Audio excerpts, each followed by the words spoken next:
कल्याणमधील मंगलराघव नगरमध्ये इमारतीचा स्लॅब कोसळला।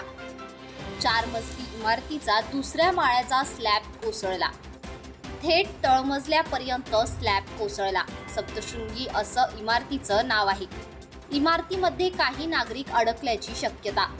अग्निशमन दल घटनास्थळी दाखल, बचाव कार्य सुरू। 4 जणांना इमारतीतून रेस्क्यू करत बाहेर काढण्यात यश आलं आहे, तरी अजूनही काही लोक ढिगाऱ्याखाली अडकल्याची माहिती। तब्बल 2 तासांपासून अग्निशमन दल, पालिका अधिकारी व पोलिसांकडून रेस्क्यू सुरू। जितेंद्र गुप्ता व व्यंकट चव्हाण 4थ्या मजल्यावर कोबा करण्याचे काम करत होते। जितेंद्र दुपारी जेवणासाठी बाहेर गेला होता। त्याच दरम्यान स्लॅब कोसळला आणि व्यंकट मात्र या दुर्घटनेत अडकला। तर गेल्या 2 तासांपासून या ठिकाणी रेस्क्यू सुरू असून आतापर्यंत 2 लहान मुलं, 1 महिला आणि 1 वयोवृद्ध असे 4 जणांना बाहेर काढण्यात यश आले आहे। मैं बाहर गया, मिस्त्री ऊपर ही खाना खा के सो गया था। फिर उसके बाद में क्या हुआ, हम लोग था ही नहीं।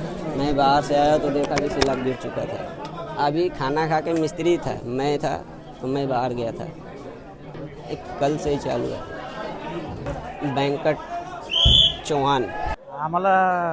आम्ही 5व्या माळ्यावर राहतो वरच्या।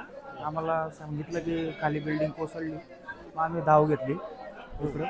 तर 2 मुलं, 1 लेडीज आणि 1 आजी अडकलेली होती।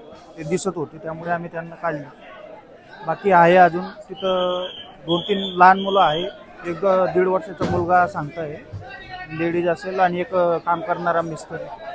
तर 4-5 लोक अडकले। 4 लोक, 2 लहान मुलं, 1 यंग महिला आहे आणि 1 म्हातारा।